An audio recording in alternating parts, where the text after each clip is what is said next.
You just put in your mouth guard. That usually means we're not gonna, you know. Oh.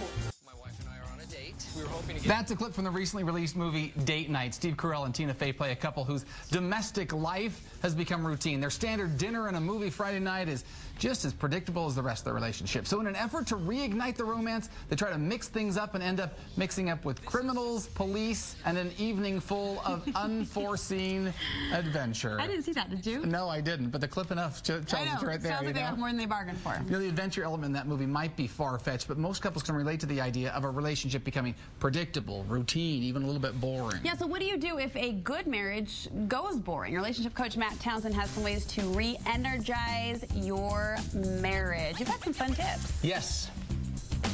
And they will stop there. You're going to share them with us at all? Do I look like Steve Carell? A little You kind of bit. do. I thought it was funny. You get that a lot, don't you? I do, all the time. Yeah, I thought it was funny we used that clip to Yeah, in fact, the whole time I'm like, oh, that looks like me. Is that what you were thinking of? Yeah, one way to re-energize your marriage, though, is to go create or make a, what do you call it? Commit a crime together. Oh, that could be it. Because the minute you commit a crime, there's lots of energy. You know? Yeah, and there's excitement there.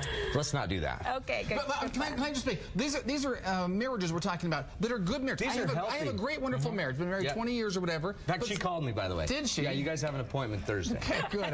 I'll send her down. I'll show up a little bit later. But this is just a way to jumpstart, to make it a little more exciting. Remember, all relationships start with a lot of yearning. Really high chemicals, really low clarity. Okay? And eventually they kind of fade into a stage where the chemistry fades and the clarity gets really clear. Can I interrupt? Yes. Earning? Is earning the next one? Earning is the next stage. Yeah, see? Somebody's read my book. I have been paying attention. I really did read your book this weekend. Did you? It's amazing, yeah, isn't it's awesome. it? I know. I wrote it. And it is actually, though, it's normal for all relationships to go through the little bit of a fade in the excitement. So we have to figure out a way to re-energize them. And the number one way, 5 ways we're going to give you, 5 tools. But the first one is you got to get back in the relationship.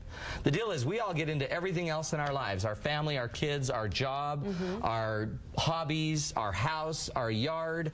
Everything else becomes a priority in the marriage. Our food, our kids. Everything becomes the priority instead of each other. Now remember, when we were first dating, you were all that I needed. You were all that I wanted. And eventually everything else takes priority. You're going to break into song. I about cried right now. I know, that was great. But the problem with it is you've got to choose to get in the marriage. It's like you've got to choose that I'm going to be present when I drive. Like a mental commitment. A mental commitment. I'm going to get in. So if I were you as a couple, if you know you're a little bit strained, I'd sit down and say, you know what? Let's go recommit. Let's go on a trip and recommit that we're going to get back in our marriage and make an intentional mental choice to be in. Once you're in, rule number 2, though, you got to make time for it.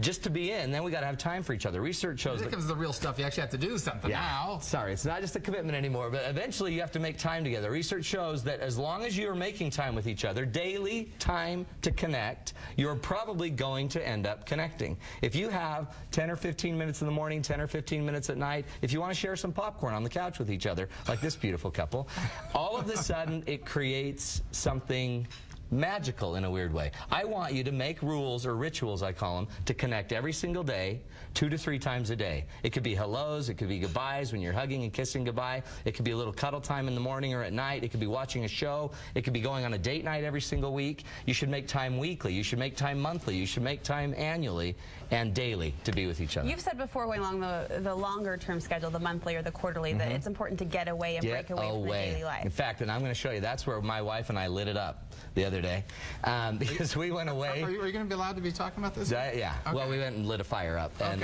at our cabin. But it reignited our marriage in a really interesting way. And by the way, we were with 9 kids. 9 student body officers. But we were chaperoning, so we'll get to that. The next rule, though, is we got to start where it all started. Okay, do you remember back in the day where you all fell in love? We all had the chemistry there. The chemistry already existed. And so a neat thing you might want to do is when you're sitting with each other, sit and talk about the old days. Do you remember when we used to go to the park, when the park was closed, and we would swing? Do you remember that? And talk about those exciting days, because there used to be things we used to do that were exciting. I mean, maybe go park where you used to park. Maybe go walk where you used to walk. I was going to say, does just talking about it, does that really... You know what? In a weird way, it does. I was going to say, it does. Yeah? I think it does, especially if you're talking positively. Oh, yeah, I hope so. I'm thinking about times my wife and I used to go and get French fries, and we don't live in that city anymore, but just us talking about, remember when we go to Nick's Burger Stop and get fries? Yeah. And there's a little bit sort of a ritual reconnecting. See, remember, all chemistry's stored in memory. So if you go back to the memory where the chemistry was hot, then you're going to start reigniting new chemistry. It's actually the same chemistry you used to have. Those memories are very powerful. Yeah. Most of us, when we get really mad at each other, we start reinterpreting that. We don't go to those happy moments of the past. We start only aggregating all the ugly stuff. But if you go back to where it worked, you'll feel the chemistry again. How simple is that just to talk about it? Just to talk about those fun memories or pull out That's something pictures. You should be doing in your private time when you're just cuddling. Talk about those days. Talk about it. Do you remember that one time we got caught by your parents kissing? Do you remember that? Talk about it. And another thing is go get in your car and drive the old neighborhoods. Go do what you used to do. Go on the dates you used to go on. Those are already pre-made dates. You already have a memory. If your wife journaled, you already have a journal documents of all of those dates. Fun. So you know exactly what to do. Fourth rule, okay? Fourth key is you got to make the memory and be different. Research shows that it's not just the old memories. We got to make new memories.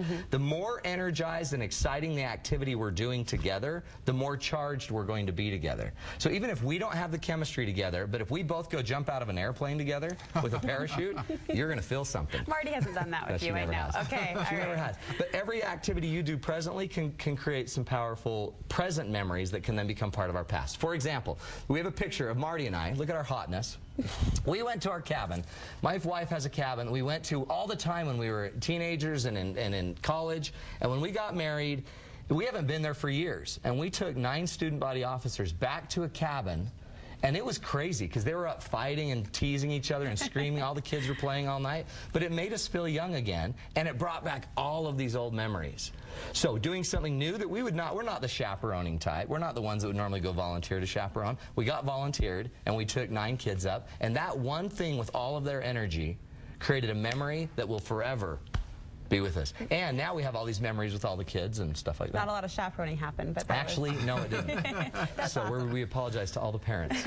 And 5 years from now, you look back and that's huge your memory. That's what you've got. Instead of looking back only 15, 20 years ago, it's the old thing. So remember, all memories of the past are created today. If we do something exciting, energizing today, you're going to create a pretty powerful And this is a daily thing. You say you have to remember every single day to make this a priority. That's it. This is the grand finale. Tomorrow's another day. So once you've earned it today and I fed you today, we still got to worry about our meals tomorrow. So remember, you got to do it all again tomorrow. This is about feeding a relationship. You don't just have one good meal a year. You got to have a meal every single year, every single day. So every single day we got to make this work. You got to get up, think of your love, get back in the marriage, make a memory.